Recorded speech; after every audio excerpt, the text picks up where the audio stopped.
man. Be a tough guy. You're gonna be a mad dog. That's what happens. That's right. I'm not Mad Man tonight. I'm the Mad Dog. And you know what you do with the mad dog? How? You take care of him. Yeah, I like to take care of my Mad Dog. How would you take care of your Mad Dog, Mick? I take care of my mad dog because a mad dog is a super chewer. Yes, they are. They're the type that really likes to bite into things, and I think I'd go with getting them a Bark Super Chewer box myself. Oh, that sounds pretty solid. What is the Bark Super Chewer box, Mick? Well, as you know, our little Reba who jumps all over you every time you come over. Yeah, she does. She gives the best smooches and the nibbles. Oh, she is a chewer. Oh, yeah. I've watched her rip through some stuff. Well, we got her Bark Super Chewer box, which happens to also be our new sponsor. Oh, well, look at that. What a random happenstance. So we get her a box every month. We're going to be doing unboxings here on the Scene Snobs, but every box comes with 2 tough toys that really handle, 2 full-size bags of treats, and 2 meaty chews. You mark your calendars for when they're coming, get the dogs excited. Most boxes come within 5 days of when you order it, or you choose which theme you want to go with. Okay. 100% happy guarantee. Okay, now what's 100% happy guarantee mean? Because I've heard a lot of guarantees. Well, yeah, and this isn't a happy one, because if a toy isn't tough enough, they'll replace it 100% free of charge, no proof needed, no time limits, no questions asked. That's pretty fantastic. Oh, and does your dog have allergies? Could. Too many treats, maybe? Plausible. Our crew of dog crazy people in Columbus, Ohio, that's where they are located, is here to make sure your Super Chewer box is perfect for your dog. They will take care of you, and they will make it perfect for whatever your dog's needs are. That sounds fantastic. I actually did peruse this site and saw the level of chewer. Yeah, we got the first one we got, and we're waiting on the second one for August, is the Jurassic World box. It was great. She loves the raptor scraps. She loves the pork sticks. But these toys are still holding up. This one right here with the eye, which you could see little Reba playing with, that sack took about a day and a half for her before she actually ripped it. And then I opened it and I realized it's got another toy underneath. Oh, that's righteous. So you don't even have to throw it away. It's not a waste of a toy. That's right. And because we like Bark Super Chewer so much, we ordered from the website special toys on top of it. We got a cactus. And when she ripped through the cactus, it's an avocado. That's ridiculous, and I love it. The cactus is smiling. The avocado is frowning because you ripped through the cactus. And then she ripped through the avocado after a few days. Like, it took like 2 weeks for this. She ripped through the avocado, and it's a blue little spiked football thing, plastic, for her to play with that squeaks. Well, that's fantastic. I'm sure she's going to be busy with that for a very long time. Yeah, I have no doubt. So if you guys want Bark Super Chewer box for your best friend in the house, your furry best friend, go check out thescenesnobs.com or the descriptions below. We have a link to it and more. Casey, you ready to start this show? Mick, boy, am I ever.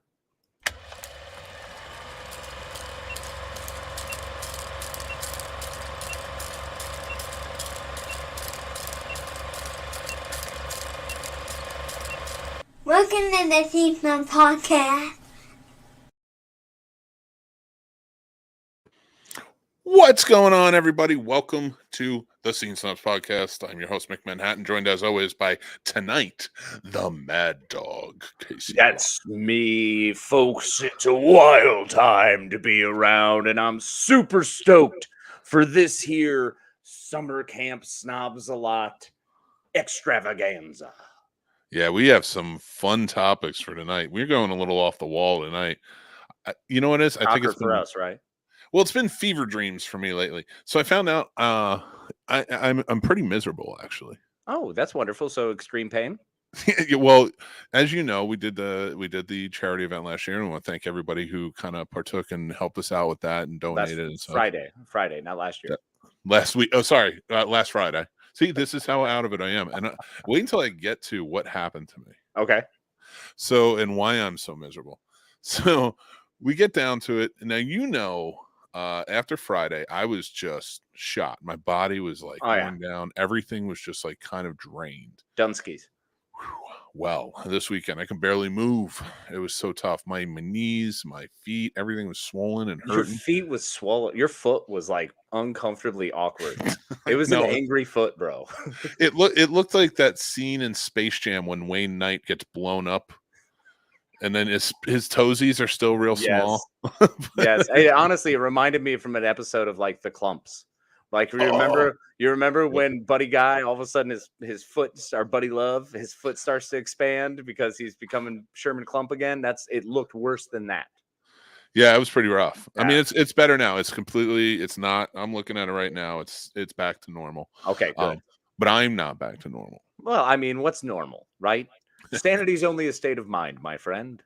So it's been pretty stressful. There's been some other stuff that's been going on outside of the house that has been stressing me out since we got back. Mhm. And it turns out I had to go to the doctor yesterday because I had like swelling in my face. Whoa. And it was, and I didn't know what it was. And I had like my ear was chapping and I started getting like the sore. And I'm like, what the hell is going on? First of all, I'm thinking all the worst. I'm like skin cancer, this, that, because all that stuff runs in my family. Yeah. Turns out I have, I can't even say it without laughing. I have shingles brought on by stress. And that let me tell you how unshocking that is. Yeah. Yeah. So, I mean, it's okay because I talked to him and I said, like, I was like, well, I don't know much about shingles. Never had them before. Yeah. My wife has had them. And yeah, so I went to the doctor. I'm like, what's the deal? I have a 5-year-old at home. I have friends and family that have come by.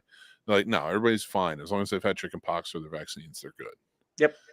You brought it on. It's brought. And they were asking me, and one of the first things they asked me was like, have you been stressed lately? Because your blood pressure is really high too. And I'm like, yeah, kind of. Yeah. Well, because you've been hanging out with me so much. No. Obviously, I am a stress-inducing factor here. That's what happens.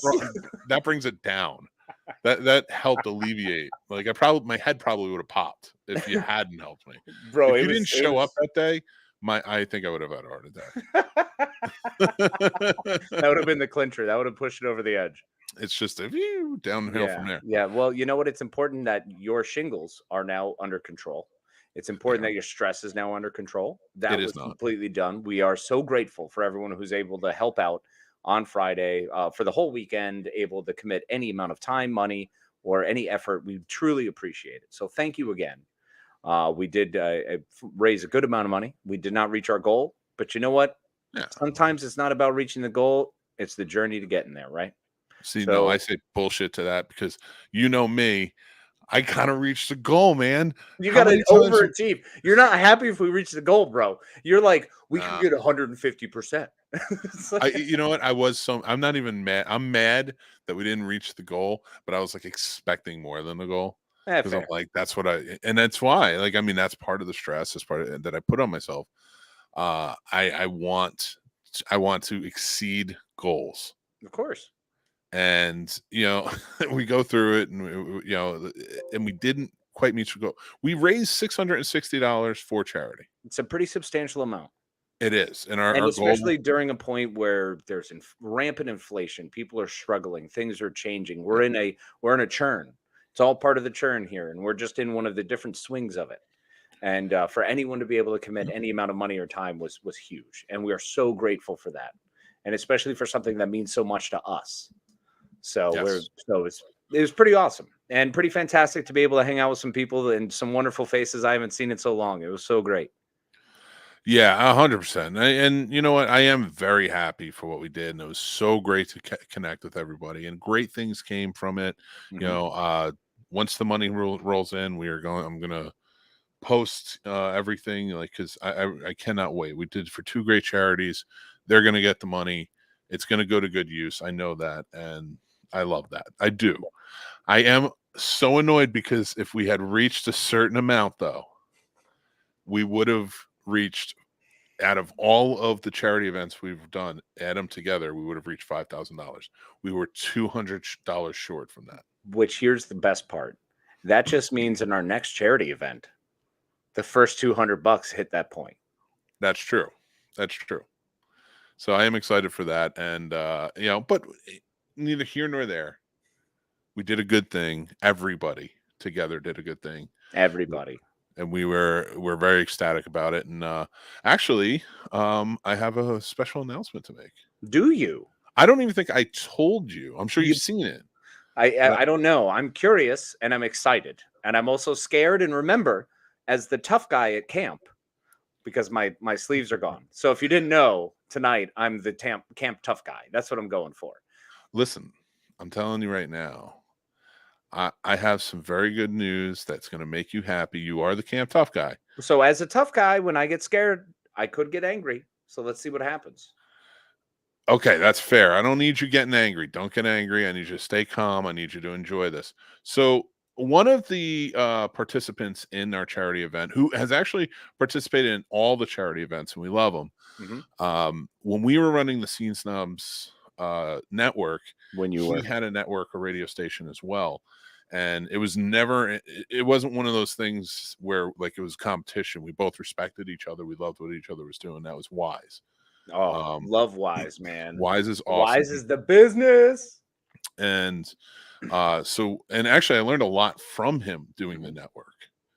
And he has held strong. That was always his goal. That was, that wasn't always my goal. So I'm so glad that I got out of the network business. Well, yeah, the network was killing you. It probably would have given you shingles earlier. Probably. It probably was on its way to giving me shingles. That might have been what you had during the network thing that you didn't know. That was like you had shingles and a staghorn kidney stone. You had both things going at once with no clue. So many things were happening. My body was just trying to kill me all the time. Constantly. But we can rejoice because I talked to Wise. And the Scene Snobs podcast is going to be coming soon to Real Wise Radio. What? We are going to be one of their Saturday shows, Saturday at 11 a.m. Eastern. You can listen to the absurdity of the Scene Snobs. Yes, that's awesome. Oh, yeah. I love that. Teaming up with Wise. That's awesome. Yes. It's Thanks so for much having fun. us, Wise. I really appreciate it, man. Absolutely. And fantastic. We down in the description, go check out the show now, the station now. If you want your Saturday mornings, like if you don't listen to us here Tuesday nights, which is completely fine. We hate you, but it's completely fun. I wouldn't go that far. I love and appreciate you at any time for you listening and tuning in and finding us.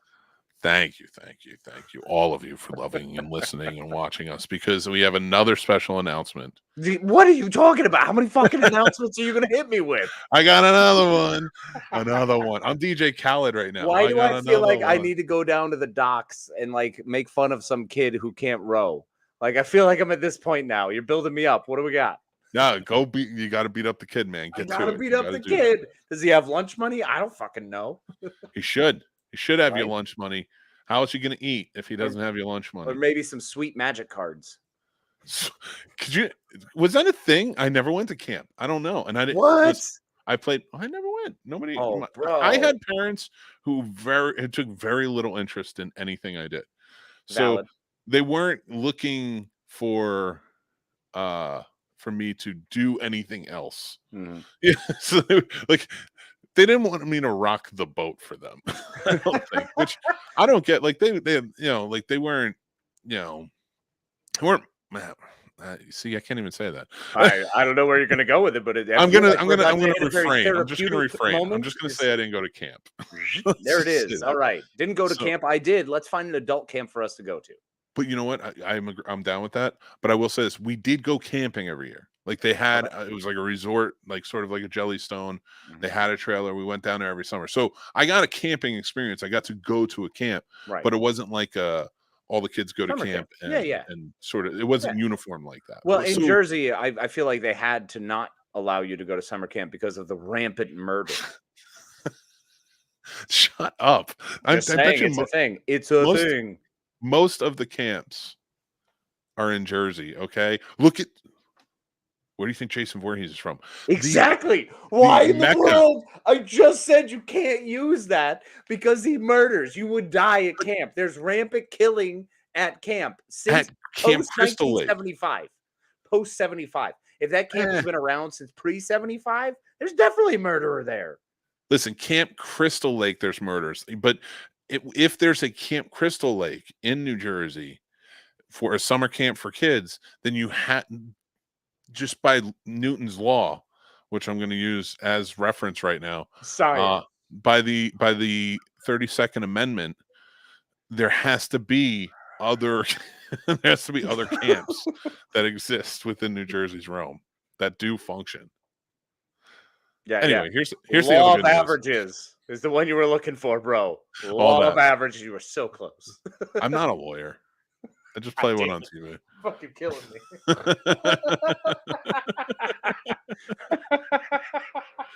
I'm not a lawyer. I just passed the bar by accident. That just means you don't walk in anymore. That would be a hell of a movie. The guy who passes the bar by accident and then just decides to study law and like do good with it, but he's not doing good. He becomes like a mob lawyer by accident. It's like Suits, but different. It's like Suits, but haphazardly. Right? Yeah, just flinging wildly all about with the law. It's Always Sunny in Philadelphia meets Suits. Oh my God! All right, there's something there. It's bad, but I love it. Bad, but I'm in it. It's the Scene Snobs coming to a law show for. I don't know. Whatever. Let's just not. No, Real Life Radio is immediately going to hit us back and be like, please don't take legal advice. Like they're going to have a banner. Be like, do not take legal advice from these people. Don't take educational advice from these people. In fact, this is not an advice show. We just, it's not really our shtick. It's a scene where I walk in and I like slam my briefcase down on a table in an interrogation room. And I tell my client, if you blink 3 times at the judge, he has to legally let you go. Brilliant. And it's true because it's set on TV. Because it was, Kansas and a thing that's been on the books since 1842. How awesome it would be if you passed the bar in every state and you just find the most obscure fucking laws. And that's how you get people off in every state. That's so much testing. This show we will call Obscurity. I feel like that's bullshit. I feel like, yes, if you're going to be a lawyer, right, you should be able to be a lawyer everywhere. But in the country. No. In the country. I disagree with that because every state has so many different parts of their constitution, so many amendments, so many bills. There are so many different laws per state that you really have to know the state's laws and per county and per, there's so many different areas. Here's my amendment to it, though. If you move to a different state. Okay. It's like my cousin Vinny when he comes from New York down to Alabama. Yeah. Like special dispensation. He didn't have to take the bar to represent them. Right. He just had to study up on their law. Yeah. And I think that's how it should be. Yeah. If you move to a different state, you just have to take a test on Alabama law, not pass the bar there. That's fair. Just like, so like that's maybe a mini bar. That's what the bar is, though. So maybe like you would just have to study real hard and raid the mini bar. Oh, okay. Study hard, raid the mini bar. I think that's the tagline for the movie. Mini bar. Study hard, raid the mini bar. Well, I have we got sidetracked by me. Of Shocking. Course, but I do have other good news. Oh, wait. So there's a whole nother set of news that you were legit about? Yeah. Oh, okay. 100%. So, Good Pods, right? I love Good Pods. They have their lists. They do have their lists. We finally cracked the top 10 in the top 100 podcasts. Did what? We're number 7. Yo! We got announced today on Twitter, and that's how I found out. I was checking Twitter, and we were on a post. It wasn't even by Good Pods. It was by a completely different podcast rating system. Yeah. And I saw it, and I'm like, really? And then I went and I checked Good Pods, and it was true. I was like, nice. Well, thank you, everyone, for listening, and thanks for everyone who tunes in and thinks that we're worth a hear. I appreciate it. We're definitely worth it here because we're going to be lawyers. And then we're going to do our podcast and we're going to have law advice at the end. And you have to follow it. Fictional law advice. Fictional. We said, we just got to make sure everyone's aware it's fictional. except it's not fictional in my mind. No, it's complete nonfiction for you. But my that's ego, okay. my when in that scene in Top Gun when the guy's like, your butt is writing egos, you're doing something with checks. Your butt is writing checks that your ego can't cash. No, your ego is writing checks that your butt Your can't butt can't cash. cash. There it is. That's what it was. Yep. That is the personification. I'm From the the same guy who personification said of the that best term. line ever, which is your ass could be flying planes full of rubber dog shit from Hong Kong. That's somebody else. That's somebody else. The personification of that one. I'm the personification of the ego one. We got some people watching. I think so. I hope so. The chicken. What What's up? going on? Part of Snobs Nation. You guys got to join the Discord. Kathleen's here. What's up, Kathleen? What is up, my friend? I was so caught up building a dollhouse for the kiddo, I forgot it was Tuesday. I mean, that's a pretty awesome reason to forget. Legally, anything. we can sue you for forgetting. I don't think we can, but it's a valiant effort. You know what? Fictional Go law. with it. Fictional law. Hey, what's up, Hey, Kingsley? Thank you very what's much. up, buddy? Appreciate that. Yeah, man. So we are excited. So this weekend, I got to tell you about my John Travolta dilemma. Okay, first so and this is a foremost. whole thing. So this whole John Travolta dilemma is mind-boggling to me, and I really want you to don't be afraid to get into this one. No, John don't worry. Lithgow and the alien stuff, we may get to it. Travolta, though, where are you at with Johnny T? Okay, so Saturday I was pretty much in ruins. Like my Saturday. body just didn't want to work, so I just had to kind of lay there. And it was fine because my wife took Jack out and Reba and like just was a kind of rest because your body is dismantled and you can't move. So I decided to sit down and watch TV. And the first movie I watched was a Travolta movie from 1981. Which one? It's called Blowout. Okay. In the movie, it's a very gritty crime drama where he plays a sound engineer on the movies. Isn't there a hairstylist in that one? No, there's no hairstyle. Okay. There's Nancy Allen stars in it, and so is John Lithgow. So this movie is also the reason for our other topic of John Lithgow tonight. But we'll get there. I need to stick with Travolta first. So I'm watching this movie, and it's a good movie. So he plays a sound engineer for the movies, and while he's at a park one night trying to get ambient sounds for a movie, he witnesses a car like go off a bridge, and it was like a senator in the car, and he drowned, and there was a woman in the car with him, which he saves. Okay. But when he goes back to listen to the tapes, he hears a gunshot. So Blowout is like a double one. It has double meaning in this because blowout means if you are recording in a film set and you get something so loud it blows out the sounds, they call it a blowout. And then, of course, your tire can blow out, and somebody had shot the tire. So there were two noises. There were two noises, and he catches it. He catches the. Shut up! I don't know if you listen. What? Don't make fun of me. I'm a lawyer. I'm not making fun of you. I wouldn't care. I'm Mick Manhattan Esquire. I'm simply enhancing the Manhattan Esquire story with my eyes. It takes place in Manhattan too, so it works. So in the 80s, yeah. So he has it recorded where you can hear the gunshot before the tire blows out. Right. And so he has this evidence, and nobody believes him, and they just render it like an accident. Fair. And he goes out and he starts to investigate, and then he finds this whole conspiracy. That's not my problem. The movie was pretty good. I mean, that doesn't sound. I'm waiting for a problem here. That's not the problem. Clearly. I'm getting to the problem. Fair enough. So the movie was good, and I really enjoyed it. I did not stick with gritty crime dramas that day. I went with full-on 90s cyborg robot movies. Oh, that was your hardcore cyborg day. Yeah. Which was so many of them. Well, there are a lot of them. That's a whole episode, though. We can get into that. So last night, I can't sleep. My face hurts. I'm just kind of sitting there. From the shingles. From the shingles. Yeah. Not the shingles on my roof either. So I'm sitting there and I'm watching this. I'm like flipping through Netflix, and I find this movie called Trading Paint, starring John Travolta. It's a racing movie. Now, let me tell you something. I think car racing is now and I'm talking about like the NASCAR type, is very boring to watch in person. Okay. What about F1? Still, like when you're in person, it's and even on TV sometimes it can be very boring because it's not. But in movies, there's 3 occasions where car racing is the absolute like thrill of a lifetime. It's in Okay, movies. what are those 3 occasions? It's in movies, Yeah. commercials, Okay. and if you are in the driver's seat. Those are the All right. 3 times that car racing actually is a thrilling event. Okay, fair. And I love car racing movies.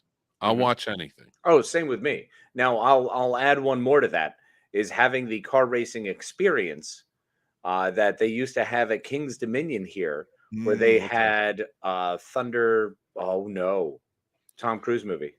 Days of Thunder.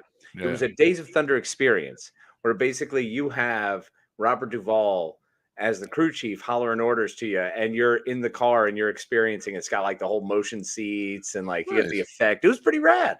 I really enjoyed that. So okay, simulations. Then I'm adding the simulation. The simulation is strong, but you're not cold trickle, and you're probably never going to experience that. That's fair. And I don't blame him. Like, I mean, listen, I'm on Noom, but it's gonna be a long time before I can fit through a window. Let's just face facts. If ever. Don't you dare. I'm working on it. On it. Yeah. Now I will say this. I turned this movie on because I am a fan of racing movies. And I'm like, John Travolta. He's already given me one that I really like that I hadn't seen before. Let's see another one. And the whole premise of the movie that I read was a father and son racing team. He was a legend, and the son is just up and coming. The son decides to quit his racing team and go to a competitor's racing team, like a main rival's racing team. Right.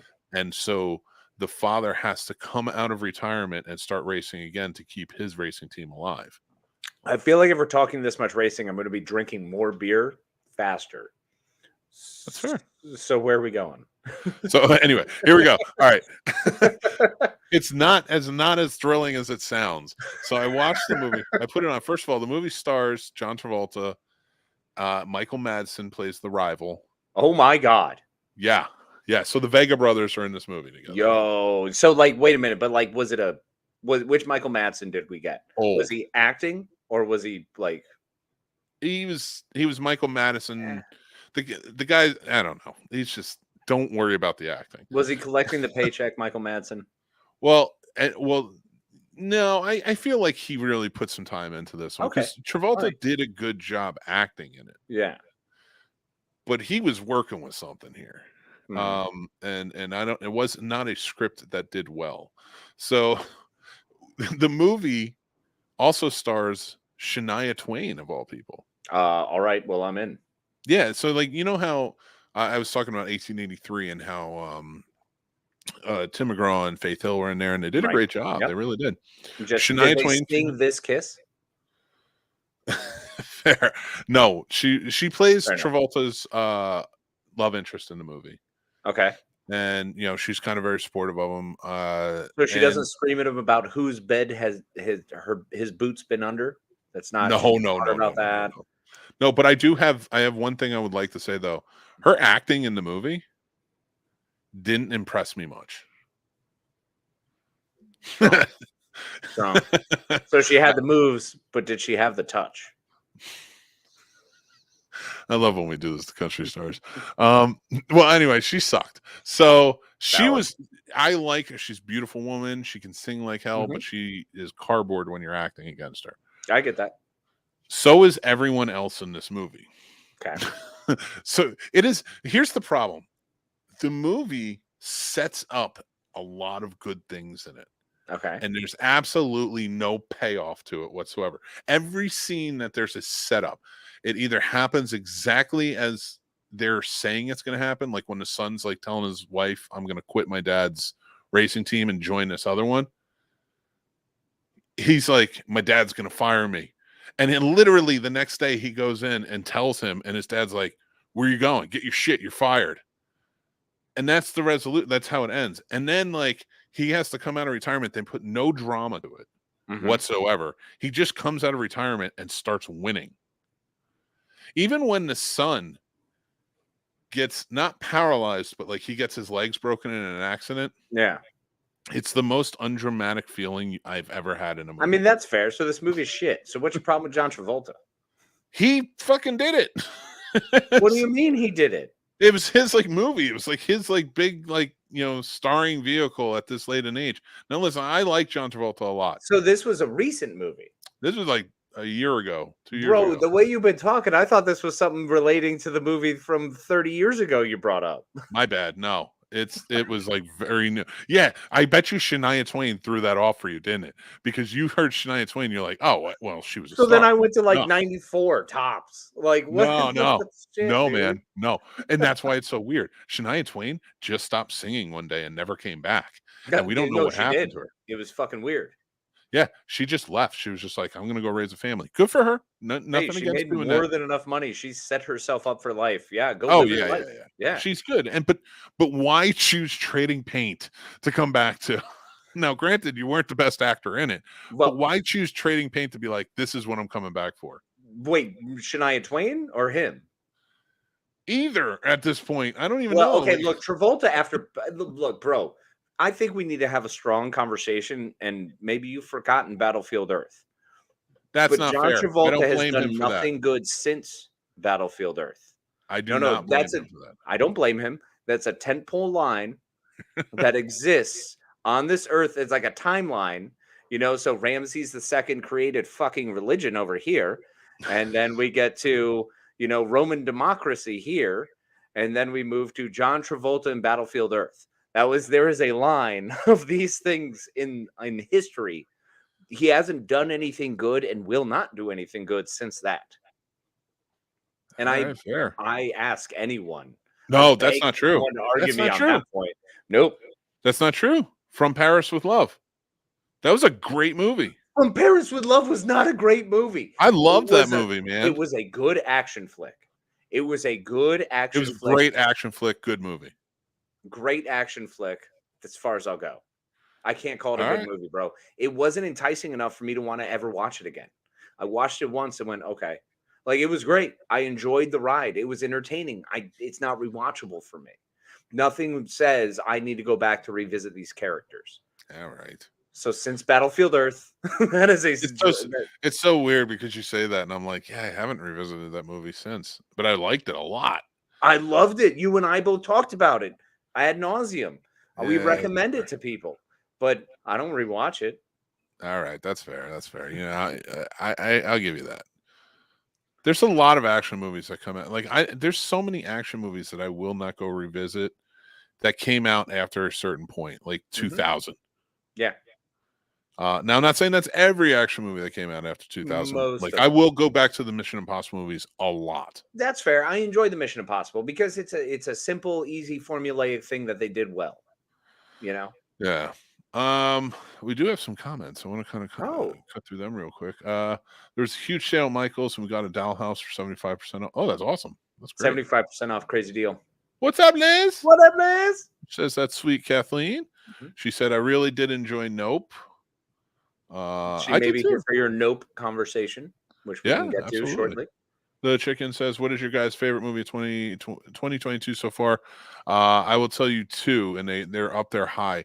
I would say Top Gun Maverick is my number one, but Everything Everywhere All at Once was one of the best movies I've ever seen. I completely understand, and I agree. And I'm not going to disagree.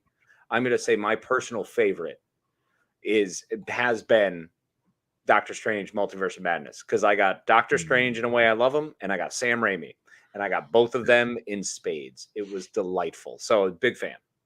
Have you seen Everything Everywhere All at Once? I still have not. Check it out, dude. I just want to know what you think. I know. I've passed it 4 times, bro. But it's one of those movies that people have built up now, so I can't just put it on. I have to make it a special moment. It has to be special now because I've heard too much stuff. It's the worst part about doing this gig. The absolute worst part about this. The only thing I don't like about what we've done through all of these years, through all my years of doing this in podcasting, is the fact that certain things get burned because during my research, prepping for shows, getting ready for other things, I have to burn through all these other shows and all these other movies and all this other entertainment. And eventually I miss on these ones, Everything Anywhere All at Once, which I'm going to love. I know I'm going to love it. But because it's become so conflagrated, it's reached a point where I have to fight to carve out time for stuff I enjoy. You know what I'm saying? And it's getting harder and harder. Yeah. And then we have people like our friend Sturdy giving us Blood Lake. So I blame you, That's Sturdy. fair. I blame you. That's fair. Oh man. That was something else. Everything everywhere. Oh, well, okay, so Liz agrees. And no. Yeah, Liz is up. Oh, and Spider-Man Far From Home. Yes. All right. Cool. all I'm right. with you on Spider-Man. Spider-Man was strong. But How yeah, about for me, it's you? all about that Strange. I definitely tried hard not to watch too many stuff, too much stuff. Yeah. Oh, I mean, too unfortunately, many I stuff. can't not. I'm watching. I gotta see Super You- Pets this month. You week. consume on a level that I don't even understand because my brain just can't. Yeah. I just can't, man. I need to at least read a book once in a while. I got to take a fucking break, man. Yeah, it's been primarily. I haven't read a good book in a while, and I need to. I have books. I have a stack of books ready to go, but I've been reading comic books. Yeah, because there's I some mean- amazing storylines in comic books. I'm loving the Yeah. comic books. Comic books are like my escape. Like I'm reading comic books to escape from having to watch TV and movies. Yeah, but I have to watch too much because, like, you're right. Like, if it comes down to, like, there's movies that are comfort for me, like watching Blowout or watching the Cyborg movies. But then that even turned into us doing a plot roast for this week. Yep. Then you have what we have to watch for plot roast, whatever our Patreons give us. Mhm. So, and then, like, if we have guests or we have this, we have to watch stuff for that. There's and new movies to review. Yeah, it's too much, man. Like, I think I'm just gonna retire. I'm gonna go down as the GOAT at number 7. We're here. And you know what? Here is a good place. We're happy with this number. 7 feels right. I enjoy 7. Heck, if I roll a 7 on my D20, I don't feel terrible about it. A 7 is a comforting number. 7 is No. a good number. So I'm okay with 7. I just dropped a die. Fucking stupid die. Of course I did. I hate this. Yep. I was rolling all mine earlier before I came on. I got 2 20s, 2 17s, and a 9. So I believe in this show.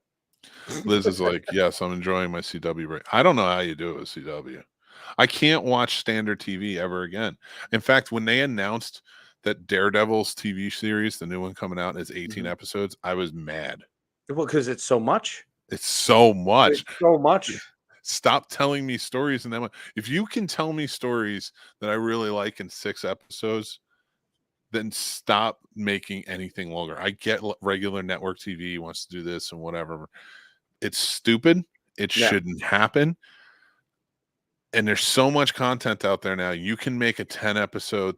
I'll even give you 13, but I think that's an antiquated rule now. Like, I think it should be 10 or less. Mm-hmm. Give me a 10 or less season show, and that's it. That's what you get. Enough going 700 seasons. And I'm a Supernatural guy. I was going to say that's so screwed up for the guy who had a 15, 16 season show that you were like adhered to. You love. But that retired me, I think. Yeah. That retired me from that long. I can't do that long anymore. Yeah, like, I went back and tried to rewatch Dawson's Creek, and I only got through 2 seasons. It was like, I just can't do this length of season anymore. It's so many. 22 to 24 episodes is ridiculous. Unless it's Star Trek. Even Star Trek, man. Nope. Well, I can rewatch. I can rewatch. Tire of Star Trek. I cannot tire of Star Trek. All right, but can you imagine like Discovery being 22 episodes long a season? Yes.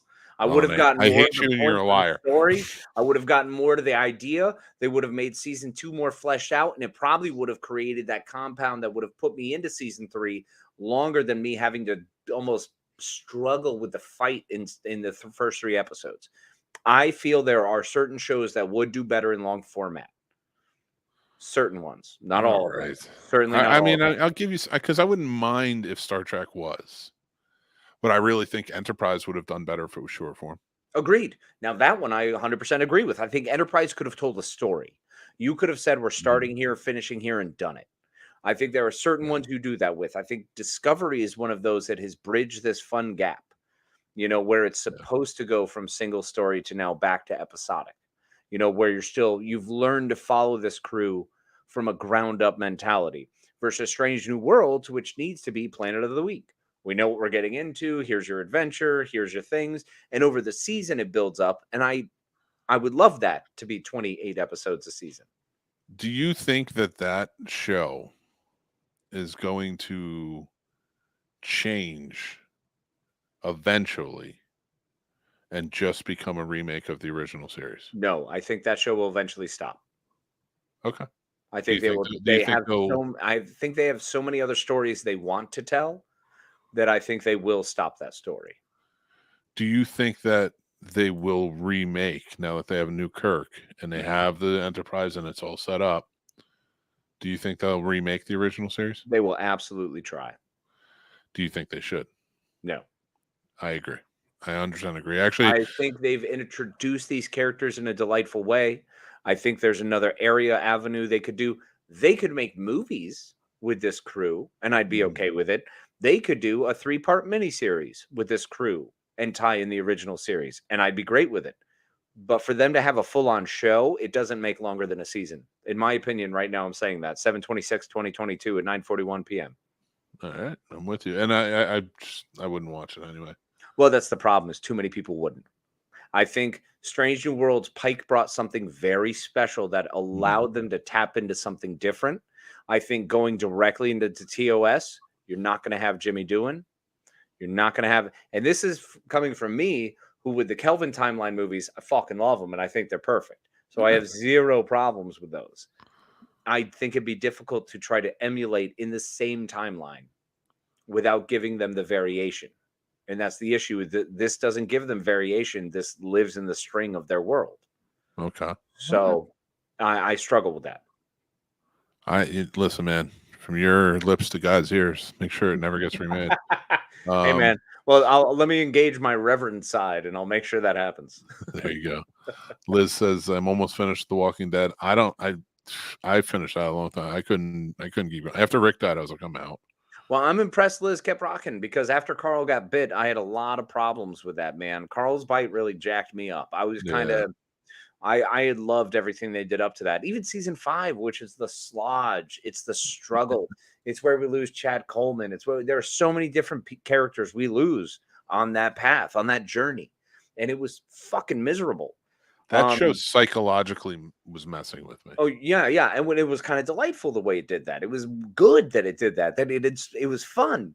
But yeah, I found myself getting depressed. And now, see, Fear the Walking Dead was the one that did that, because it was such a Fear the Walking Dead for me was tops. That was my absolute favorite show. That was, I think they did everything right from the Walking Dead standpoint. The Walking Dead became fucking stupid. And I know a lot of people may crucify me for it. I'm sorry. I lost the vein. And I feel like there is an issue with going past 7 seasons with any television show. Going past 7 seasons, if you don't jump the shark, or if you don't commit to moving forward with those characters. So by having contract issues with Maggie, by the showrunners dipped stuff up there too. Yeah. And that's part of the problem. That's why you go past 7 seasons, you get the opportunity to screw each other. I think should be a hard and fast line, and I think they missed it, and it's unfortunate. Fear the Walking Dead has come back around because of Coleman Domingo. Man can do no wrong, and I'll espouse his greatness from this day till next. So he's amazing. So he's back in it. So I'm like, all right, shit, I got to go back for that fucking season. But I won't go back and see the filler in between. I don't give a crap. I want to see him act. The thing about Fear the Walking Dead that worked was, like you said, it changed up. Mm-hmm. It changed characters. Like that whole first season was horrendous. Yeah. And they got rid of them real fast. Like in the next couple of seasons, they're like, nah, we're pivoting. Well, by season 2, we got an awesome pivot. We got a cool move. And then by season 3, all of a sudden, now I love everyone. And I'm sad about the people I lost. Yeah. So then when we get to season 4, it's like, holy shit, what do you mean they're dying? Like now the cast changes again. And Garrett Dillahunt. Very fair. All right. We had a couple of topics to talk about tonight, and I think we're pushing on them. So I'm going to save the John Lithgow topic. Now, well, look, I'll espouse the greatness of John Lithgow from the top to the bottom of his career. It's not a trashing. It's not a trashing, but there's a turn in John Lithgow's career that happened in the mid-90s. Mm-hmm. And I think I've pinpointed what it is. Where he went from straight up the bad guy like Jacob the Ladders. vicious bad guy Yeah. and everything. Arlington Road, was that the one where he was the fucking? That wasn't him. arsonist? That was Oh, you're right. it was Jeff Bridges was a good guy, and Tim Yeah. Robbins was the bad guy. Tim Robbins, thank you. Yeah. John Lithgow, he went from like the crazy deranged bad guy to like everybody's dad, and now he's playing a bad guy again on The Old Man. Well, he was a bad guy in Dexter. But that was like a season. He was Dexter's greatest bad guy. I 100% agree. He was, and that was the greatest season, one of the greatest seasons of television. Period. Until Breaking Bad came along, Mm-hmm. that was the greatest season of television ever. Agreed. Yep. And I think that's why. And I don't want to dissect Dexter. I'm not going into it. I can't do it again. It breaks my heart every time I do it. But when he played that bad guy, if you remember, everybody was like, "How is he playing the bad guy?" And then I went back and I looked, and I'm like, because he knows bad guys. Yeah. If everybody remembers his career in the 80s, he was a crazy bad guy. He was the crazy bad guy. And he would always do the crazy bad guy really well because he psychologically would get in your head and you would struggle with his bad guy. Like, oof. I don't know why. It was so because he was everybody's fucking dad's face with this sick, twisted, psychotic fucking murderer. And then after Third Rock from the Sun, he became everybody's dad's face with the goofy dad jokes. But if you remember, they were bad guys in that show. Well, yeah, they were there to conquer. They were there to gather information, report back, and then find out how the best way to conquer Earth. Yeah. So, and all throughout, I loved it. And also him and Jane Curtin, by the way, I just must for a moment. They were great together. Their back and forth was probably one of the most desirable interactions on television to grow up watching, just because they were so damn biting and good. It was so fast and absurd, and it was so big. So obviously, I was a fan. So let's get into our main topic tonight. Okay. And I want to talk to you and ask you. So I saw Nope. Yeah. I know you haven't seen it. I'm not going to spoil it for anybody who's listening or watching. We're going to get into some elements of it, but it's more about the reality of things when it comes to aliens. And I don't think I've ever asked you, Casey, do you believe in aliens? Yeah, absolutely. 100%. You can't be a fucking look at the universe we live in and think that there's not extraterrestrial life or that we're the only people out here. That's outrageous. Doesn't work. All right. Well, let me take it one step further then. I'm glad that you said that, but do you believe that aliens have visited Earth? Oh, yeah. Okay. Look, I'm not saying when, and I'm not saying that they currently are here, but I absolutely believe that aliens, of course, have visited this planet. Okay. As much as we visited Mars. Yeah, that's true. That's very true.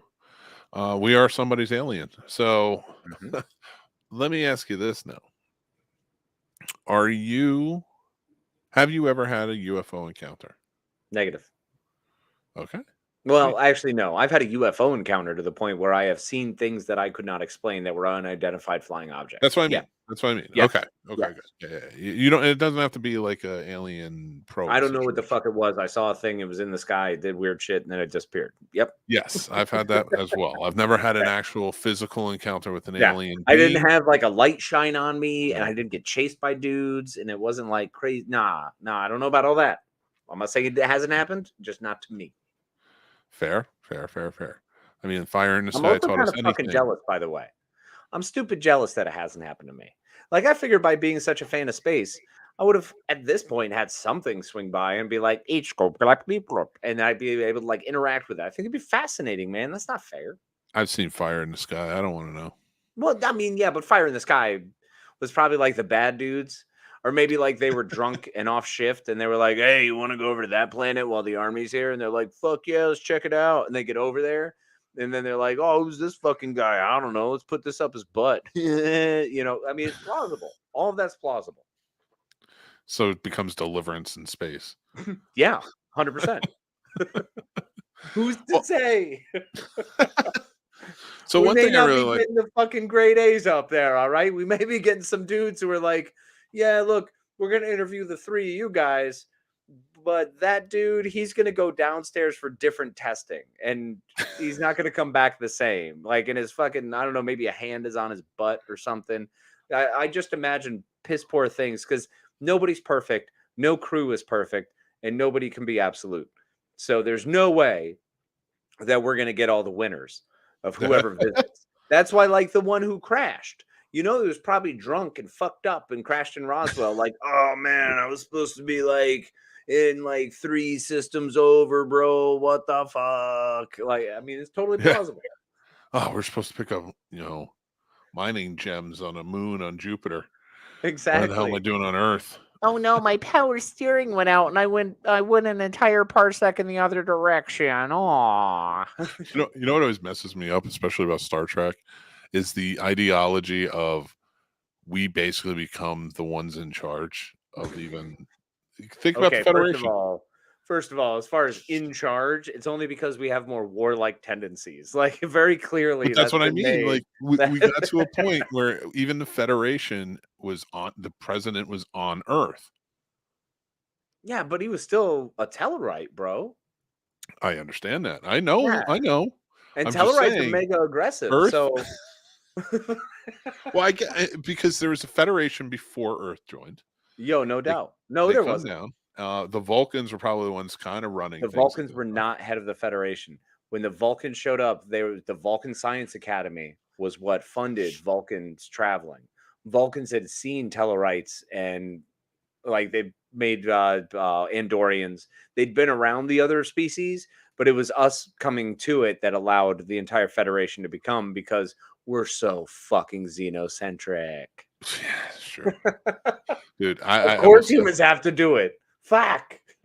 Dude, it always made me laugh that it was like, of course it's not. Of course there's no Federation really until Americans come in. And it's not it's not the world. It's Americans. It's American. Let's face it. Well, let's be clear. The nation of America was gone. It was people of the Montana complex where they first met them. So it was folk in Montana, which is why I want to retire in Montana. Just hang out with the people of Yellowstone.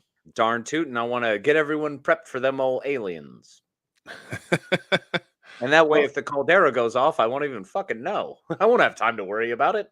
That's fair. Well, I lived in a small town in Jersey, and shut your mouth. And I lived in a small town in Jersey called Carteret. Yes, you did. And now, if you type in the Carteret lights, they happened on the night that Aaliyah died in a plane crash. You know how I know this? I was at a barbecue. Oh my god! There's so much going on in this story. I don't even know how to fucking handle it. Shut up! I was at a barbecue. It's not fair. Well, we were talking about Aaliyah dying in the plane crash, and we're like, "That's crazy. She was so young." And like, I'm saying this 20 years ago, and I'm 40 now. So like, that tells you like how young she was. R. Kelly. So yeah, we all hate him here. He can stay. We don't have to mention him ever again. Only in trashing. Nope. We don't even have to mention him. It's a waste of time. So Bill Cosby was walking down the shot. Sorry. Waste of time. All right. Anyway, we were talking about Aaliyah, though. We were talking about her plane crash because it happened that day. It was pretty shocking news. And there was no internet like we have now on our phones and everything. Wow, you went so fucking grumpy, 60-year-old man. No, there was no internet. We didn't have no fucking internet in Jersey back There's in those a days. point to it. Now everybody knows when a celebrity dies. I don't have to come and tell you. You most likely learned it on your phone. Yeah, valid. Then a lot of the people showing up to the party had no idea she died. Yeah. So, and the reason that comes into play is there's a few people who were really bummed out and really upset and left the party to go get something to eat and came back and told us about the freaky lights in the sky. And then it became a phenomenon because like the news came out to the town and everything. There was like this crazy lights. You can look them up. There's newscasts about it. It's called the Carteret lights. So that's about it. That's all I got. Well, that's pretty ridiculous. So did you experience the lights? I did not experience the lights. Okay. I have experienced weird things. Did you experience Aaliyah? I would have loved to have met her. Like She at the seemed moment of her delightful. passing, did you feel within you like that break? Listen, Casey, I am not even going to make the joke. I I'm don't gonna know how leave this one alone. supernatural you're trying to make this, man. I'm trying to leave this one alone. No, I'm not making that joke. I'm not stepping on that one. I already pulled R. Kelly and Bill Cosby into this. I'm not stepping on that You're one. not winning right now. There's no land. That's a landmine that I see, and I'm not willing to step on it. And that for is anyone. rare for you to see them. It is Before very you just rare. Yeah. fucking step on. But this one, that button is right there, and I see it, and I'm like, nah, I can't do this. In fact, it's not even that I see the landmines. I see the sign that says landmines all over this shit, and I'm like, I'm gonna listen to the sign. It's like the one time I've listened to the sign, and it was like, I'm gonna turn around and go home. Progress. Don't get it. I'm getting ready for another landmine. Don't worry about that. Oh, I have no doubt. There's one waiting.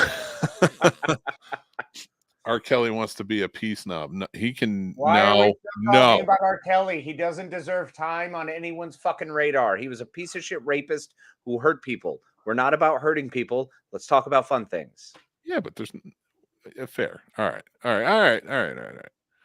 Mothman stuff. Let's talk about. I like that. I love Mothman stuff. Richard Gere. There we go. Gerbils. Talk about the Mothman prophecies. He was great. That was a good movie. It was a well good done. movie. And I then enjoyed that one. you hear the real story, and you're like, man, they really made up like 90% of that that movie. The only thing that was real was like the bridge collapse. That was it. It was the bridge collapse, and it was his initial go through the fog. Yeah, Like those were the two parts of any Mothman story that were relatable. Everything else was just weird. And I liked it though. Did you? Yeah, I didn't hate it. Fair. Okay. See, I didn't hate it. And at the same time as Jeepers Creepers, and what else came around that time was the Butterfly Effect. All right, So, here's the thing. If we're living by your rules, we shouldn't be talking about Jeepers Creepers either. why? Because what's his name? The director is convicted rapist. Oh, well then fuck that piece of shit. Whatever. Then nah. Fuck that show. Now, Moving on. It was relatable to All right. I got Miramax on my bingo card. We can't talk about that. well, I mean, at this point. At this point, we just need to cut out. Hey, did you see that Louis C.K. doc? Oh shit. No, people. We're just joking around. Did I mention someone that came to Did I mention that someone from the town came to my shop and he said they definitely tell the stories of the Mothman? Well, No. They have a whole Mothman festival. We're not that far from it. We're about 4 hours. Yeah, is that PA or West Virginia? That's West Virginia. West Virginia, okay. Yeah, it's Point Pleasant, West Virginia. Wait, Point Pleasant. I passed signs for that shit. Well, it depends because there's Point Pleasant, New Jersey, too. Well, no one counts that. But it was nice for you to throw Jersey in there. Shut your mouth. We're having a remake of Mothman. Yeah. Really? I'll remake Mothman. Let's Shit, do it. yeah. I'm in. I'm in. The Reborn has nothing to do with him. So, Which one? which one's the Reborn? I don't know. Oh, the new Jeepers Creepers. Has nothing Oh, to okay. do Well, with then good. There we go. Cool. So we can talk about that's the one I'm referring to. Okay. that's always like sorry, Chris Nice. Sorry, star of Second Grade to Love. Fuck you. No, he's a nice guy. Chris Nice is a nice guy. Okay. My bad. He was the one that was in Second Grade to Love that was in Jeepers Creepers. Oh, nice. He's not the. Did he love her? Yeah, that's him. He loved her. I love her. Love her. It's so bad. That's why we're almost at 1,000 subscribers, so I gotta stick to my word. I'm gonna drop it. It's gonna happen. It's gonna Get ready happen. for the reality bang. We're at 885 now, and because I said it, we're gonna be at 856 tomorrow. Yeah, probably. Yep. The moment you mention the numbers, they always drop. Always drop. People are like, well, I don't want to be counted among that. I must have done that drunk. That was an accident. How did you feel like when they wanted to deflect from all the craziness that was going on in 2020, and CIA and the government just dropped all of this UFO knowledge on us? Oh, okay, bro. Honestly, man, the UFO knowledge was stuff that as a military guy had already kind of accidentally seen some of. So it was not really you can't gloss over that. What? No, it's fine. It was not really shocking to me, and it was never anything that I was like, "Oh wow, oh my gosh, I can't believe this is whoa." I mean, we've already seen it, we've already known it. The problem is the people who over dramatize it becomes silly, and the Yeah. people who undersell are considered cuckoo pants. Yes. So unfortunately, we live in a society that just wants to believe what they want to believe. So everyone has the right to believe whatever they want to believe. So they're going to choose to believe whatever they want to believe. So it's all real. It is all real. There are things that have happened that we can't explain. There are things we can't discover. There are things that don't hit our radar and yet are clearly in front of us. So yeah, that's a reality. Things exist in this universe that we can't explain. Things exist on this earth we can't fucking explain. And that's part of the joy of being a human, going to figure it out or dying along the way because we're fragile, weird things. Yeah. All right. But we're all stardust. And at the end of the day, our literally parts that make us who we are, the building blocks of who we are, can be found at the very edge of our solar system. That would take a trip that we can't even conceptually understand how far or long it would take to get out there, but potentially could find a piece of your relative. All right. I'm just going to leave that. I'm going to leave you. This show is ending. Because we got into the Carl Sagan version of it. Now am I supposed to top that? What am I supposed to do here? I've got nothing. I've got You just nothing for scream you. science a lot like Wahlberg. It's fine. It works. Ask Science. Shyamalan. Can everybody shut up for a second so I can do science? Get that movie. That movie. I could write pages on how not to make a movie. We were talking about M. Night Shyamalan. The Happening. Oh my God. We talked about M. Night Shyamalan the other day and how much we liked him and appreciated him. I forgot The Happening existed, and I probably, if I remembered, would not have been praising him as much as I was the other day. I legitimately had someone the other day ask me outside at my work, like, well, if you're not okay with Shyamalan and, because it was all about the water and signs, because the alien, why the fuck would you show up on a planet that 70% of the thing that could kill you? I gave you a reason. I gave you a reason. They crash landed. It was an accident. Whatever. They were drunk. No, that's not what I said. I said, and I quote, if we went to a different planet, we wouldn't know what on that planet could kill us. No, that's very true. Like, we could legitimately open the door and the air could kill us. So you're 100% correct. Yes, you are right. So they showed up and Star they were Trek like, has proven that. So I'm aware. And if they see us drinking the water or us using the water while they might not think anything's wrong with it. Of course not. Why would they think that harmful to them? Yep. And then once they were here, like he said, Shyamalan's character in the movie said, I think they have a thing about water. That was them trying to stay away from water. Why do you think that alien didn't go to the birthday party? Oh, look, viable. Look, at the same token, it could have also been maybe they're into it. Like maybe they only pick up a little vial and it's like it makes them horny if you put like one drop on them and it stings them, like beeswax, like candle wax or something, where they're like, maybe this was a weird group of BDSM aliens who were all like, we totally want to get it on and sting ourselves with water. Yeah. Right? Why would being Native American make them sexy? What? Why would being Inuit make them sexy? No, into it. Oh, I went the wrong way on that one. Yeah. My brain was not contemplating what you were saying. Yeah. Because I thought you went another way. No, I definitely was saying if they were into it, like maybe they wanted to be scarred, maybe scarification, maybe they're into the hurt, maybe they like the pain. I'm not here to judge, man. That's fair. Aliens I'm with you. I don't judge. Hey, listen, anybody wants to get in, want to get into, that's fine. But it's not for me. But it would make sense.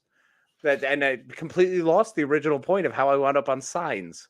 But fair enough. I don't know either, but all right, I'm gonna go here. I'm gonna tell my UFO story. One of them. Personal. Wait a minute, but you just said you didn't have one. I lied. I was a kid. All right. This might have been a dream. That's why I didn't want to say it. Holy so shit. There I am.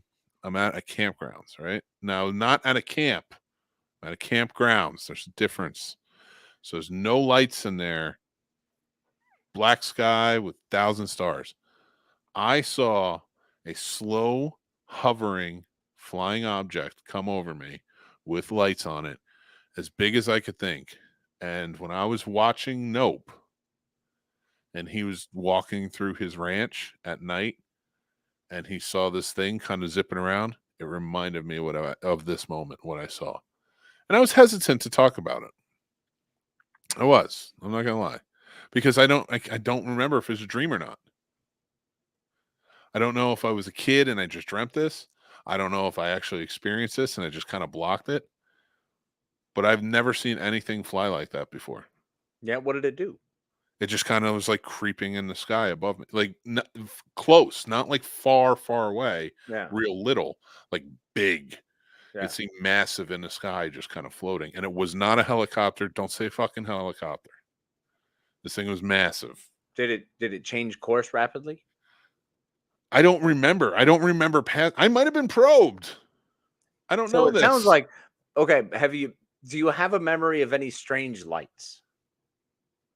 Not coming at me. Okay, but there was something like scanning around you, perhaps? It was filled with strange lights. Okay, so it itself was filled. It itself had strange lights on it. Okay. Oh, Sturdy said this. But why would a blimp be flying over a campground that low? Like low enough to like where it looks like you can make it out sort of.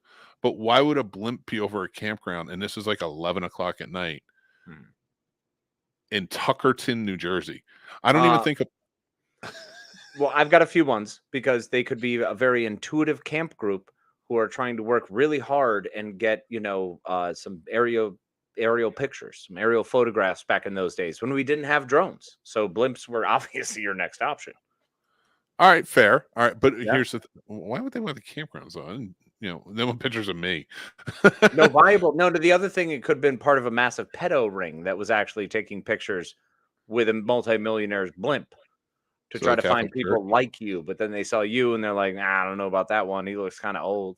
But I was already Catholic at that point. Oh, no, that's actually that kind of locked you into a different group.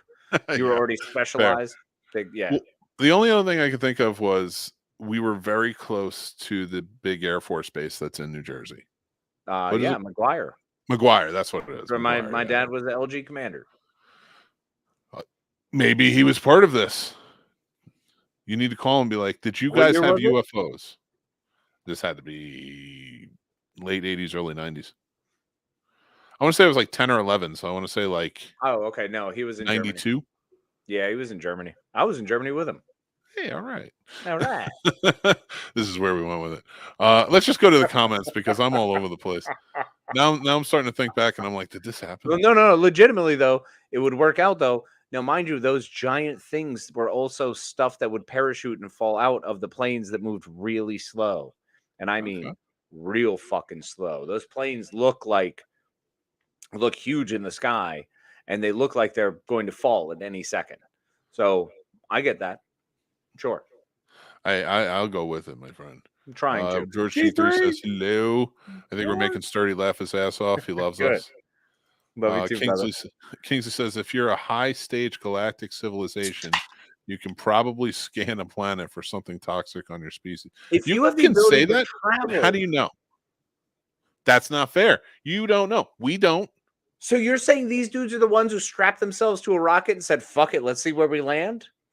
When we went to the moon, did we know? Did we have something that could scan? We legitimately strapped ourselves to a rocket and said, fuck it, let's see if we can go. So, yeah. Fuck it. Sorry, Kingsley. I know you're smart, but I just proved you wrong with the moon. Wait, you didn't even bring it up. I know. I'm kidding with them. It was me and a blimp. So it was Sturdy in the 90s in a blimp, even though he's younger than me by like 4 years. I believe it. This asshole on his show earlier, they were reviewing House on Haunted Hill, which I love that movie. That's a great one. And this guy's like, hey, Mick, it's a movie from your childhood. I'm 40. I'm 40. Oh, wait, like the original House on Haunted Hill? Yeah. Oh, well, yeah. You are old as fuck. I'm 1 year older than you. That's enough. I was stealing baskets. So is Yogi the bear? Son of a bitch. Star Trek. So that was my UFO encounter, which I'd never really counted as a UFO encounter because I'm like, it might have been something stupid. might have been Grimdor, Fake Orko. Fake Orko. That's what he made some sort of Gwildor? weird. Did What? you just I try don't to fucking know.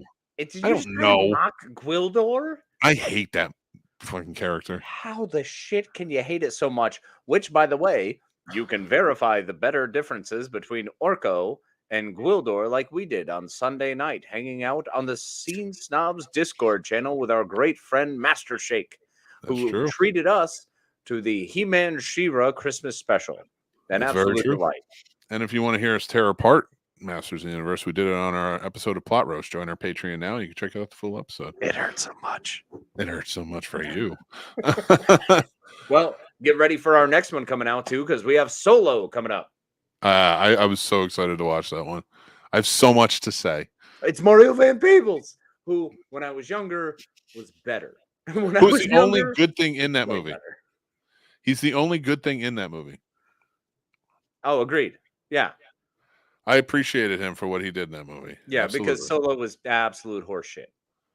But I remember loving it when it got aired on USA. When I was like a 13-year-old kid, I was like, "This is so cool." So, yeah. Oh, I agree. I Yeah. agree. Straight to video. I'm with you. Hey, I'm 49 in 19 days. Aha. Nice. Congratulations, George. Stay alive another year, brother. Damn right. By the way, I need Master Shake's contact. Oh, good. I We'll just can't give that. do that. We'll just give that out to you right now. Let me We'll just give you hand all it his off. information, address, personal Master address, Shake is a conundrum. He's not even online anywhere. brother's information, everything. You want to connect with him? Send him a message on the Discord. That's the best way.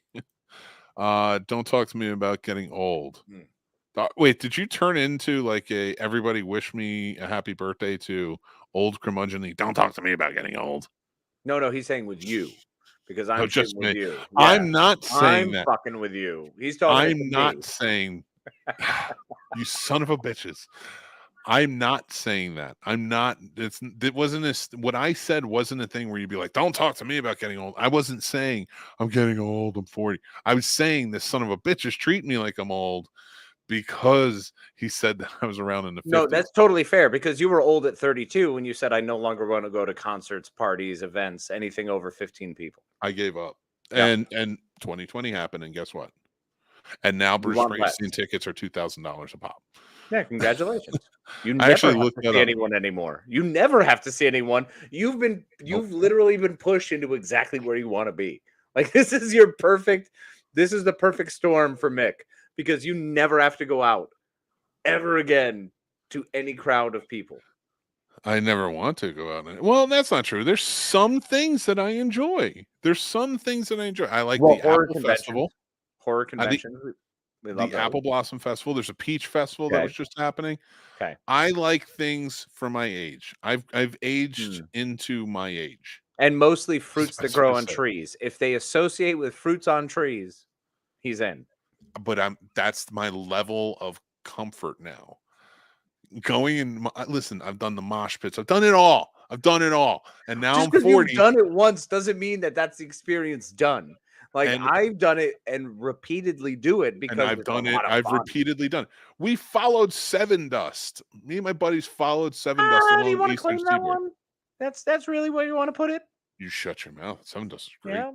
Really? I love Seven Dust. That's who you're at? Yeah. Yeah. Listen, we follow more than that. I hope so. I mosh pitted at an Anthrax Anthrax concert years ago. I've done it. And I've enjoyed it. And I've seen things and I've experienced things. And now I just want to eat peach pie. More, bro. There's still more. There are, but there's other experiences. I want to drink wine. I want to eat artisan pizzas. Yeah. I want to eat peach pies at a festival. Yeah. And then I want to go home and not have to deal with anybody. Valid. Where can you do that? Where I am. Where my point in my life is. That's where I'm at. I'm 40 now. Listen, I purposely said before I get married, I want to just hit it all. I want to do everything full force. So then that way, when I get to a point, when I have kids, just hit it all. Yeah, I'm done. Yeah. I don't want to do any of it anymore. I don't even I don't know. I like, even with my kids, like, I want them to experience things. Mhm. Now I'm at a point where it's like, yeah, I played every sport. I played, football was a big sport for me. Now I'm just going to coach it for Mhm. kids. That's all I want to do. That's the Wait, level. you're coaching football? Yeah, I'm probably going to coach my kids' football teams. Which football? It's going to be flag FUTBOL? football. Or like No, actual. I've done throwing the pigskin this pigskin. with receivers and quarterbacks? Yeah. Well, we've done soccer too. There you go. But I was talking about regular football. No, I know you are fucking with you. And I I love wasn't that you call wrong. it regular football. No, regular football. Now that European bullshit. Yeah, no, fuck that noise. It's a real American human football, man. No, I have a respect for soccer. Ted Lasso gave that to me. Well, good thing that only took 38 years of your life. Once the Americans started taking over sports over in overseas, like now Ryan Reynolds and Rob McElhenney Yeah. are doing Wrexham. They're and now I'm interested. It's ridiculous why does our nationalism have to play into it? It doesn't even make sense. I don't know. How come I can't say nationalism? Because Ted Lasso made me realize that there's a heart to the sport that I didn't realize was there. That's yeah. Your silence is warranted. Yep. But I'm there, and I want to check it out now, and I want to scream at I will go to matches. I'll go to matches. You're calling them matches, for fuck's sake. When I first met you and hung out with you, you insulted soccer the entire time. So it's so weird seeing this. This is fucking me. So there are experiences that I'm willing to have. So you're not done yet. I'm not done. I didn't say I was done yet. I said I wanted to eat peach and apple pie and just chill out, and I'll watch a match, and I will sing. That's what. Well, no, before that part, the eat peach, hang out, eat apple pie, whatever, chilling. That's all Big Fish. I don't want to be alive by a lot of people, though. He had the chance. Big Fish. You're at that point where you and McGregor had the point to stop in the town and could have just danced barefoot his whole life. Yeah, you're there. No, I wouldn't stay. No, I love my family. You would. Nope. I would leave. Family can come with you. I mean, I'd be down for that. I mean, that'd be okay. That's how that works. Yeah, like I'd be all right with that. But look what happened to that town. The whole premise is that whole town was destroyed. Well, yeah, because progress continues to kill people who stagnate. That's the whole point of that town. Yeah. Stagnation can't exist. You always. I'm not stagnant. Forward. I'm not. If anything, I'm proving how progressive I am. What? I calling up matches. I am very progressive. I feel like I have kept going in my belief structures and pushed forward in a lot of things. And listen, I go to protests. I've been to Matter protests. I've been to understand that the entirety of this is just mocking your capping. That's all it is. I do have a cap. Just fucking with the fact that you have a cap, and it is a hard cap. It's honestly the hardest cap of anyone I've met. Like I've got a level of protest. You're done. Yeah, I've got a level of protest. I'm not going to DC to protest. No, that's a lot. Too madhouse. That's for the young, and I respect them. And also, I think that's a way to stay out of it. It's like, because I feel like if you're too old at some of these protests, it's like, shut up, dude. And I'm like, all right, you're right. I'll back out. We had our opportunity to voice it, and we continue to choose not to. And I'll go to local protests. Yeah. It's when the marching kicks in that I'm like, I'm out, because that's a lot of walking. Yeah, no, I'm with you. But I'm kind of at that point too, where like I'm all about sit-ins. I mean, like I've been all about sit-ins forever. Anything I could chain myself up to feels like that's way more appropriate for my age. So if you need someone to like stand for your point, maybe find someone in their 20s. You need someone to sit in your point, bro, I'm there. I'll stand or I'll sit. I'm not walking. Yeah, no, marching is out of the question. I did that for my country. I did that for everyone's freedoms and rights and whatever the fuck you want to call it. I'm done with that. Fuck a ruck. Listen, fuck a ruck. Listen, I was the rebel in the 2000s when we went to war. I protested then. I'm young now. I did young protesting. I need to do old protesting now. Yeah, it's a different style. We've gotten better. We should have more finesse and flair at this point. Yeah, I'm down with that. Yeah, I'll make a good sign. Yeah, see, here's the thing, man. Our signs are dope because we get way wittier. We get like Oscar Yeah. Wilde level signs. Yeah, you guys, you get some good dad puns on those signs, and people will Oh. respect a good dad pun. That's what I'm saying. And then you flip it over with another one. Boom. Fucking sturdy. I did not doze off at 5:45. I did not. I was still awake. Did I? I did. Remember, I was laying down. I was literally where you Oh guys yeah, saw we us were. during our Friday. We were tired. It was after 6:45. I just every time there was a break, I would lay down next to Mick. I literally had Yep. I had my bag folded up in quarters, and I could just lay there. Yeah, that wasn't a great time for me. I was very tired. My body was just hurting. By the end of that, I had to take us off camera so I could walk to the bathroom. Yep. Because I literally looked like an old man walking to the bathroom because my body was just shutting down. You should have heard it. But I didn't even realize how much. Well, and the really fun part too is I think what you need is to start getting one of those little shiatsu massagers that you used to have, but get like the more hardcore one that has 15 things all the way up your back. The one Yeah, that that'd drapes be across so your back. nice. Yeah. Yeah, for sure. George says, I've worked security at one Ozfest. Suck it up. First of all, calm down. I was going to Ozfest every year. I don't care how old you are. I was going to Ozfest every year. I was going to Warp Tour every year. We were checking things out. I was Warped Tour is seeing the bands shit. that The you fuck guys weren't Ozfest. talking about for 5 years after. I don't even want to hear it. I was doing all of that.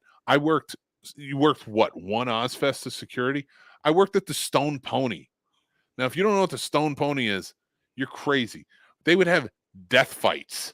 And you know what you got to do when you're security at a death fight? You got to keep them in. And that's how you do it. You just stay by the railing. And if they come towards you, you punch them until they go away.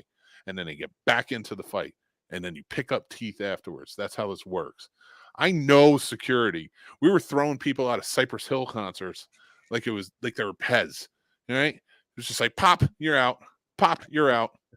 Doing this shit. Give me that. I worked Ozfest. Come on. Ozfest was held at like PNC Bank Arts Center. Get out of here. Dude, I was Well, on Ozfest bouncing at dive bars. I was bouncing at the worst dive bars in New Jersey, Florida, California, Virginia. Northern Virginia. Casey can attest to that one. Holla, baby. The night I met my wife, I couldn't even talk to her because there were 7 fights, and I wasn't even bouncing that night. I didn't even work at the bar we were at. Flung an arm to stop one guy and grabbed me as I was working, and I was like, Mick, it's still me. It's still me. I pinned you behind the one guy, and then I pinned the other guy against the other wall. And the other wall. And oh man, and you were pinned behind him. I was like, dude, I gotta go back to work. I was like, I'm working. I've worked 2 Ozfests for 36 hours straight. Suck it up. Get you shit talker. I don't even. Oh, okay. So it was in Detroit. Boo hoo. Let me tell you, if it's not RoboCop Detroit, you're fine. Yeah, seriously. If OTP wasn't out there with the lines, it's still Ozfest. It's still Ozfest. I don't even want to hear it. It's tame in comparison. Now, I'd honestly rather hear about Crew Fest. I will fight this one. I will fight this all the way through. I'm just going to keep saying hi every time Liz pops up on the screen. All right. I've got it 4 times now. I think you caught it. I finally did. All right, everybody. Listen, we're having a lot of good talk here, and we're getting rambunctious, but I think it's time to call it. I am getting beat. My shingles are acting up. I'm going to say, guys, make sure that you're checking out thescenesnobs.com. Check out all our links. Follow us on all social media. Join our Discord. If you want to support us, join us on Patreon. Go check out all of our sponsors and more. We have a lot of fun stuff that's going to be coming up very soon. And we really want you to be a part of it. But yeah, make sure if you want to support, we got the Patreon, or go check out any one of our sponsors, links below or links on the site.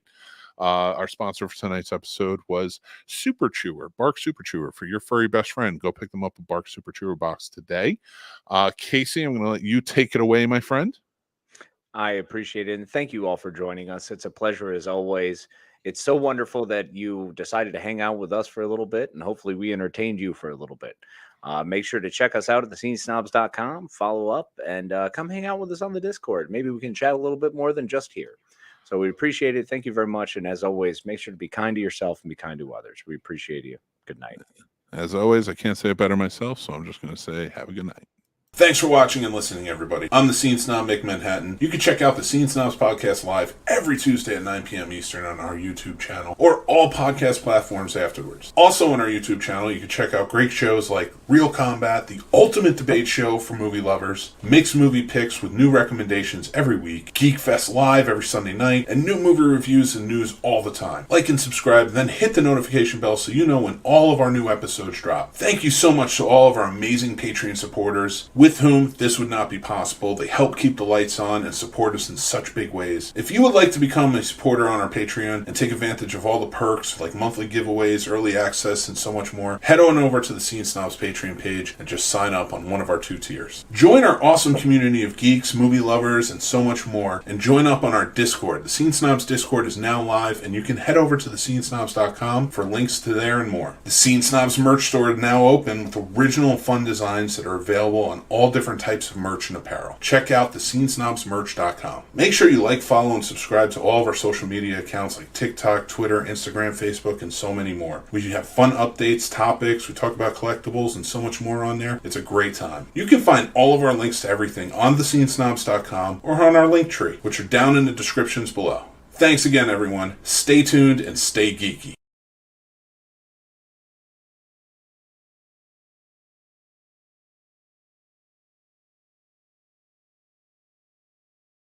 We love all of you.